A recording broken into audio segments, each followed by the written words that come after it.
and we can go back there. We've got all the reaction on its way, but we're going to speak to Gianfranco Zola, who at half-time was very happy with Chelsea, and I'm sure very happy at that 90 minutes, particularly that second-half performance, Gianfranco.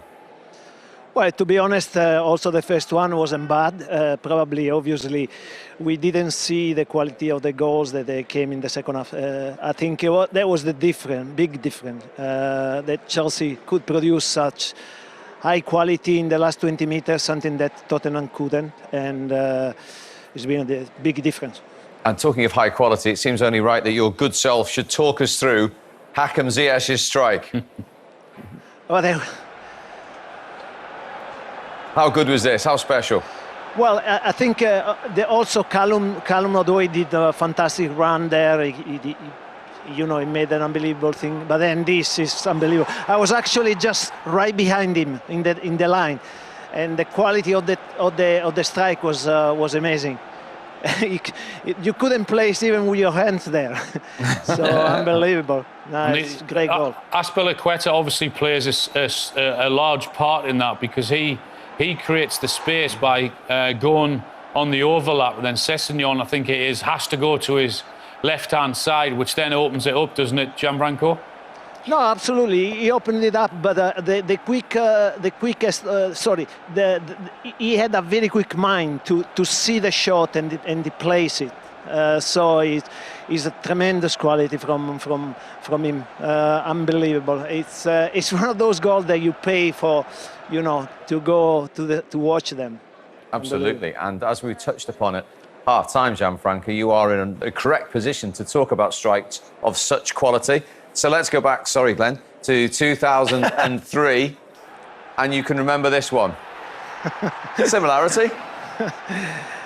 Yeah, well, it was a free kick, so it was easier than this one. Let's put it this way. But how difficult is it to put it right in the top corner like you did then and Ziyech did today? Well, I think it's about imagination. You have to visualize the shot, obviously, and then be brave to try it. And I think that was good for me, and it was the same for Ziyech. He saw straight away the shot that he wanted to take. He's in his qualities, and he tries. Sometimes it comes, but when you have the qualities he's got, more likely it goes in. Glenn, come on, you scored a few of these as well. No, I think Gianfranco's hit it right, the nail on the head. It's the visualisation for that split second that you actually send it just outside the post, and it comes back round, because you've got that ability. You've got that ability to bring it out and bring it back again, and that's what Ziyech done. That's what Gianfranco's just done in that free kick. So it is a very quick split second that you see it almost before you actually do it, and that's the top quality players have got that. Did you feel around the stadium once that had gone in, that was such a lift, it calmed everyone down, Gianfranco? No, absolutely. I mean, Chelsea was playing better, you could see that. And for me, it was just about waiting, being patient and waiting for the right strike. And it happened, and they got another goal, and deservedly. I mean, that has been the difference between the two teams. Two very strong teams, but one team was able to produce much more quality in the last 20 meters, something that Tottenham failed to do.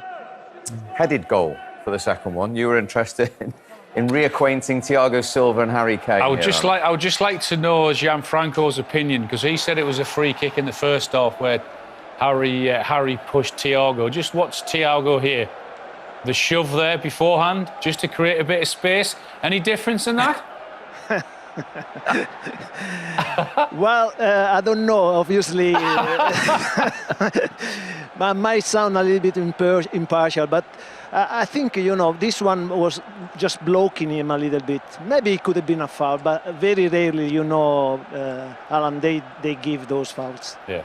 I think the problem there is that there's so many bodies there. There's so many bodies in that lineup, and the attackers going in, defenders trying to block people. Harry's one was a lot easier. This is one-on-one, and there you can just see the hand go on his back. Now, there's not much of a touch there, got to say, but I think Thiago Silva used his experience there and goes down very, very easily. For the record, I don't think either are a push. Just so you know, as we said at half-time, I would have been bitterly disappointed if that's been given. I agree with Glenn in terms of what he says of how the experience of Thiago Silva sort of he goes down with that little touch there. But then on the other hand, he shoves someone to create himself that space to get that headed second goal. Gianfranco, overall, after 4 games without a win and losing the lead at Brighton in the week, how much did Chelsea need that today? Well, they needed it very much, and you could see they were very focused on this game. They desperately wanted a game to win it. And they show everybody that they are not in such a trouble. I believe that Chelsea has slowed down because of the schedule. They played 11 matches in 30 days, so it's totally normal at this time of the year to slow down a little bit. But today they've shown a lot of strength and quality at the same time. Yeah, I think it's interesting that they've changed their shape today. They changed their shape and they've still managed to win the game. You know, they've gone into a 4. They did it in the cup. Very rarely does Tuchel do that in the Premier League, and it just shows you their flexibility. It suited this game. It was a derby match. They've beaten Spurs twice in a short period of time, and I think Tuchel's looked at it and thought, you know, we're not playing at our very best yet. Let's make it a tougher 4 to get through. Normally at home against Tottenham or against any team at home, they're a bit more free-flowing.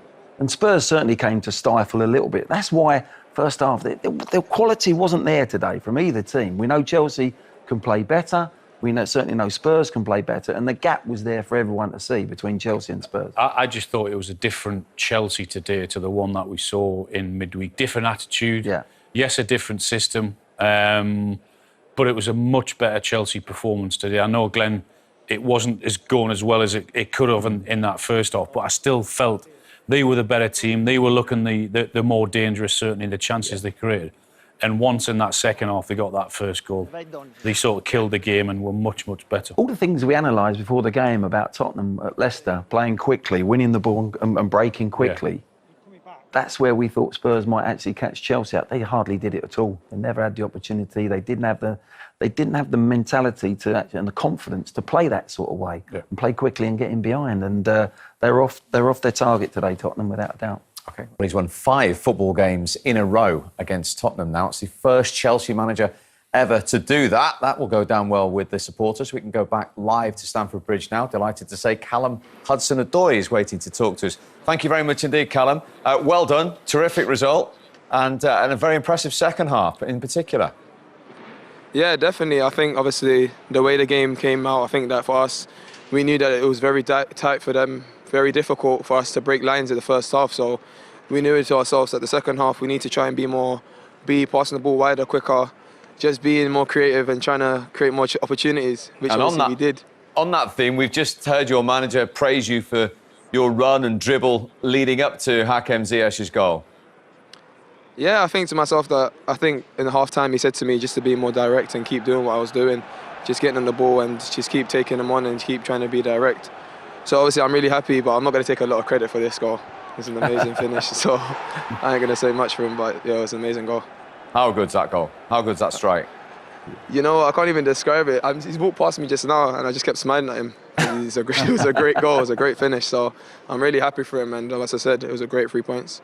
Callum, hi, it's Alan Shearer. We listened to your manager after your last game against Brighton, and he was adamant to say that a lot of you players had played a lot of games, used a lot of the squad. There was a lot of tiredness in that squad. Did you feel tired, and do you feel tired at this stage of the season? I wouldn't say tired. I think it's just more like fatiguing, as you said. I think a lot of games coming and it's a least amount of rest. So I think that we know to ourselves that we have to keep preparing and be ready for every game and try to get as much recovery as possible, because the games are coming thick and fast, and for us every game it just feels like it's the next day and the next day coming. So for us, we just know that we have to keep preparing, keep recovering well, and obviously taking every game by game. And hopefully... You didn't look tired when you went on that run anyway. He didn't, did he? Callum, it's Glenn Hoddle here. Was it at half-time, was it because Tanganga pulled you back, got the yellow card? Second half, was that in your mind going out? Was somebody in the dressing room telling you, hey, let's get the ball out to him? Because it looked to me as if he couldn't go near you when you made the run on the outside. He was scared to make that tackle. Yeah, obviously I knew in the first half that he got the booking, so I said to myself, you know what, if you keep being direct at him and keep going at him, hopefully he's going to pull you or foul you eventually to try and get in a second booking. So I just kept saying to myself, just be direct, keep going at him, and hopefully getting booked again. So, And after 4 league games without a win, how much did the whole squad need today, Callum? yeah, definitely. I think today's game was a big boost for us. I think that we know that we've been disappointed with certain results, and it's a thing where we know that we have to keep improving and keep building ourselves to keep winning games. I think that we know how good we can be when we're on our best. So I think we just got to keep going. Hopefully this game was a big boost for us, and we'll go into the winter break smiling and coming back hopefully ready again. Yeah, and is it finally important to keep looking upwards as opposed to perhaps over your shoulder at those teams below you? Yeah, definitely. You want to keep looking higher and higher up at the table and trying to just be closer and closer to the top of the league. I think we know that we've got a lot to do to get anywhere near that, so we've got to keep working hard and keep pushing and pushing. But as I said, we'll take game by game, and hopefully we keep improving and try and get closer and up there. Well done today, and thanks again for joining us live. Thank you very much, guys. Thank you. Well done. Cheers. Thank you. Well done, Callum Hudson-Odoi. And overall, like he was saying, we've criticised them on Tuesday against Brighton. The whole Chelsea Football Club needed that today, didn't they? They did, yeah. They needed to stay in the hunt, as you say, to keep looking above them rather than over their shoulder. We saw Rudiger talking about, before the game, about staying in the top 4. Well, if they keep winning and they go on a run now, they're just like Liverpool. They're waiting for City to foul and just be tripped up, and they've got to be hanging around in there. And to do that, they've got to keep winning and become the consistent side that they were at the very beginning of the season. Cast your mind back. They were the most consistent side. They were winning games when they weren't playing well. They've gone off the boil. There's no doubt about it, for whatever reason. But now they've got a little bit of a platform to go again. They've still got a very, very good squad. The bench, they put players on. Kante coming on, my word, you know, one of the best players in midfield in the world, coming on as sub and being used. So they've got such a strong squad there. You know, what's gone wrong there over the last few weeks and the matches? I don't know. They are fatigued. My point now, looking from the manager's point of view, is this is a very vital time that they rest. He's been saying the amount of games. They need a rest. Tuchel needs to go on holiday. His staff need a rest. The mental side of the game now, for the next 5 or 6 games, the last thing they want to do is see each other. They should go and rest themselves, get ready to go again, and almost have a mini sort of, this is the start of another season here, and mentally look and approach it that way. And just give us an insight. How crucial is that for the coach and the coaching staff? How much do you absorb, and how difficult is it to switch off? It's very difficult to switch off, and it's difficult sometimes to do that when you're in that job. But looking from the outside in and having been a manager and gone through it, it is the right thing to do. If they don't take this opportunity to rest their legs as players and mentally, and the staff as well, go nowhere near the training ground for a while. You know, do something with your families or whatever. Make sure you switch that mind off, because then you come back into it and it's like I'm saying, right, we go again. This is the start of a new season for us. Let's get back to how we were at the beginning of the season, where we looked unbeatable.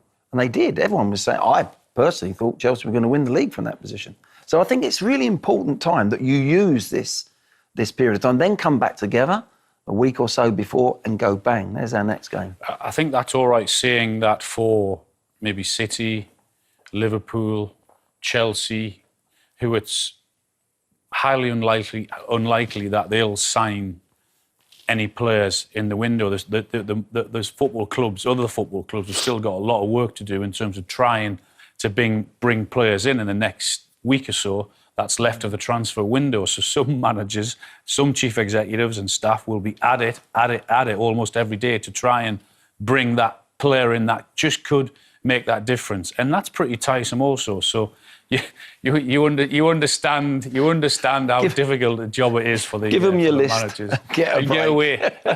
Give them your list and get a break. Let them do their job, because he's got his own job to do nowadays. The game's different. Back in the day, we had to do everything. We had to do the buying of the players, the contracts, pick the team, train, everything. But now I think it's really important that particularly Chelsea, I'm talking about. Other clubs, Al, you're right. You know, it's difficult if you're down the bottom, for instance, to do that.